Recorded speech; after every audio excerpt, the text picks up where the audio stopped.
Terima kasih untuk Anda yang masih bergabung bersama kami di IDX Second Session Closing. Pemirsa, di segmen ini kita akan coba review bagaimana jalannya perdagangan di sepanjang hari ini.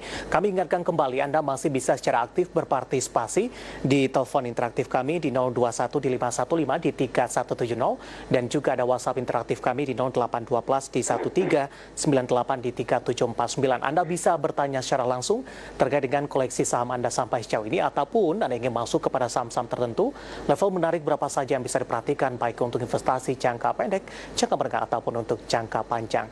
Sudah terhubung bersama kami melalui saluran line telepon dengan Bapak Dimas Pratama selaku Technical Analis Provindo Sekuritas. Kita akan langsung sapa saja. Pak Dimas, apa kabar Pak? Halo Mas, selamat sore. Terima kasih Pak Dimas sudah meluangkan waktu di IDX Channel. Langsung saja Pak Dimas, kita akan coba review bagaimana jalannya perdagangan sepanjang hari ini. Sempat tertekan cukup dalam di perdagangan kemarin hari ini, indeks harga saham gabungan berbalik arah Pak Dimas. Secara teknikal, apa yang bisa diamati nih Pak? Oke, hari ini juga terkait dengan sentimen positif ya dari global, terkait dengan PMI China dan Spanyol dan di Eropa juga mulai peningkatan. Terus juga dari kinerja perusahaan emiten di Amerika pun juga meningkat, ini juga mendorong usaha Wall Street pun juga menguat untuk hari ini. Jadi memang kita terdorong sentimen global. Jadi memang kalau secara teknikal, hari ini kemungkinan hanya teknikal rebound sesaat, tapi kalau untuk pergerakan esok, kemungkinan indeks akan sedikit konsolidasi ya, antara range sekitar 4928 sampai dengan 5157. Jadi memang masih akan sedikit konsolidasi untuk pergerakan esok hari karena hari Kamis, Rabu, Kamis, Jumat itu ada data-data penting yang perlu dicermati para investor. Salah satunya adalah pertumbuhan ekonomi di kuartal kedua, Pak Dimas. Apakah Anda melihat sikap dari para investor di sepanjang perdagangan hari ini, di luar dari sentimen global yang Anda katakan tadi, ini juga mendukung apakah memang untuk rilis dari pertumbuhan ekonomi yang akan diumumkan esok hari negatif tapi tidak terlalu dalam, sudah diantisipasi oleh para investor terlebih dahulu Pak Dimas, analisis Anda?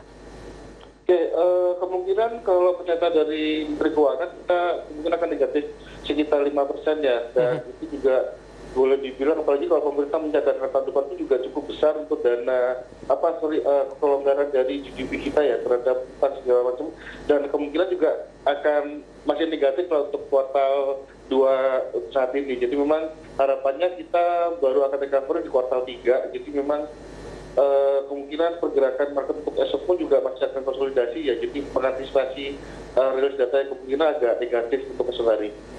Apakah Anda melihat penguatan dari beberapa saham termasuk big cap yang kemarin sempat tertekan cukup signifikan, ini lebih ke arah pola teknikal saja Pak Dimas, karena posisinya juga sudah tertekan dalam para investor masuk, atau di sisi lain para investor juga sudah mengantisipasi sebenarnya pertumbuhan ekonomi di kuartal kedua di 2020 tidak lagi menjadi kekhawatiran terbesar sampai sejauh ini?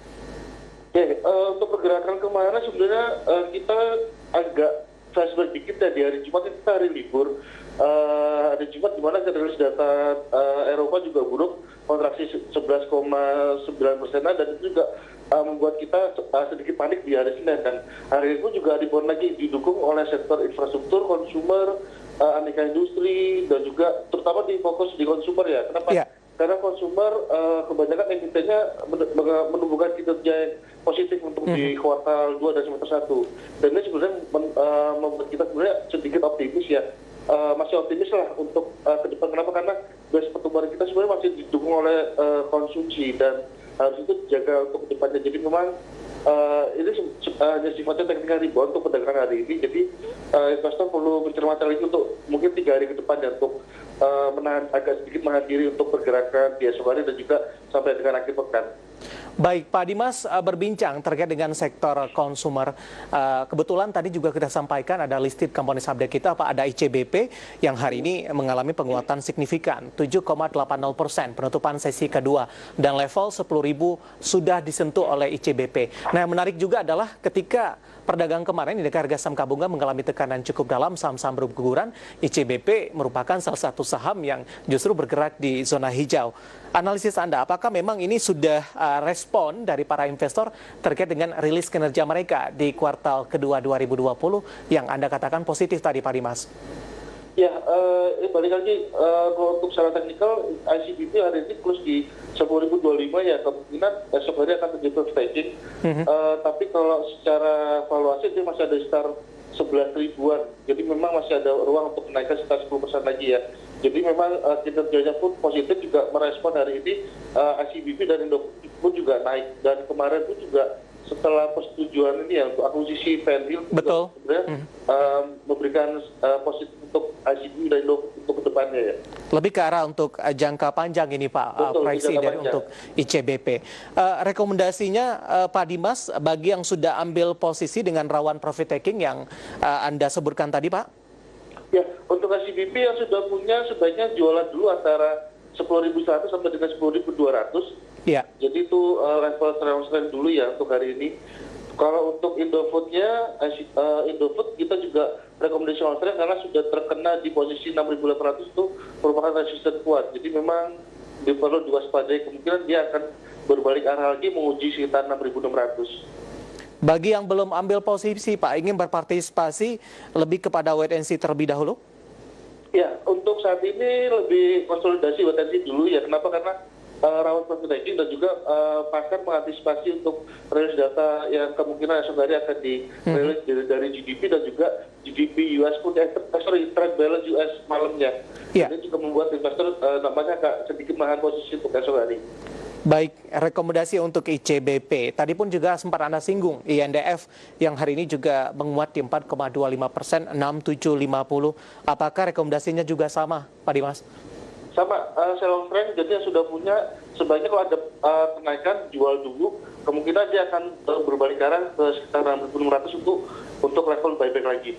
Oke, 6.600 untuk level buyback kembali untuk INDF. Saya tadi lupa Pak Dimas, untuk ICBP level buyback yang direkomendasikan Pak? Oke, ICBP kalau kita lihat agak dalam juga ya Mas posisinya, jadi mungkin bisa buyback lagi di sekitar 9.600-an. Jadi memang tadi sempat sekitar 10.400-an terjadi profit taking, plus di 10.025 dan ini biasanya mengindikasikan kemungkinan bisa akan terjadi profit taking lagi. Jadi buyback sekitar 9.600. Baik, ada ICBP kemudian juga INDF dan kebetulan ICBP juga merupakan listed company saham kita untuk hari ini. Rekomendasi dari Bapak Dimas Pratama yang sudah ambil posisi direkomendasikan sell on strength untuk ICBP untuk buyback kembali di level 9.600, INDF lebih di 6.600 untuk posisi buybacknya. Apakah posisi buyback ini juga posisi masuk bagi yang belum ambil posisi Pak Dimas? Boleh, kenapa? Karena target utama Indofood sendiri masih cukup panjang ya, mereka potensi sampai dengan 9.500. Baik. Pak Dimas, sudah ada beberapa pertanyaan masuk sampai sejauh ini Pak, sambil menunggu partisipasi lainnya dari WhatsApp interaktif kami dan juga line telepon interaktif. Di WhatsApp interaktif ini sudah ada beberapa pertanyaan masuk tanpa menyebutkan nama dan lokasi. Ini Pak Dimas, agro menurut pandangan dari analis seperti apa? Cocok tidak buat investasi untuk masa depan? Analisis Anda Pak Dimas untuk agro? Oke, BRI Agroniaga, kalau kita lihat memang masih ada potensi penguatan sampai dengan 300 ya Mas. Jadi memang masih untuk saat ini kemungkinan kita buy on sekitar 200. Kalaupun dikasih atau 12 entry, kenapa? Karena kemungkinan mereka masih akan mencoba menutup gap up yang terjadi di sekitar 204 sampai dengan 212. Jadi memang harus ditutup dulu. Setelah itu kemungkinan baru akan rally lagi ke sekitar 300. Jadi boleh akumulasi beli. Akumulasi beli. Tapi kalau untuk jangka panjang direkomendasikan tidak nih Pak? Jangka panjang justru saya lebih merekomendasikan agro dibandingkan BRI Syariah. Oke. Jadi memang masih ada potensi ruang yang cukup besar kenaikan sampai dengan 300. Jadi akumulasi terus saja selama ada penurunan, akumulasi beli nggak apa-apa. Baik, jawaban yang sudah berpartisipasi di WhatsApp interaktif tanpa menyebutkan nama dan lokasi untuk agro, dan lagi-lagi keputusan investasi tetap ada di tangan Anda para investor dan trader pasar modal Indonesia. Pak Dimas, menarik Pak, kita akan jeda terlebih dahulu. Masih ada beberapa pertanyaan lainnya di WhatsApp interaktif kami dan juga masih menunggu untuk partisipasi dari para investor dan trader pasar modal di telepon interaktif kami seperti yang tertera di layar televisi Anda. Kami akan segera kembali usai jeda berikut ini.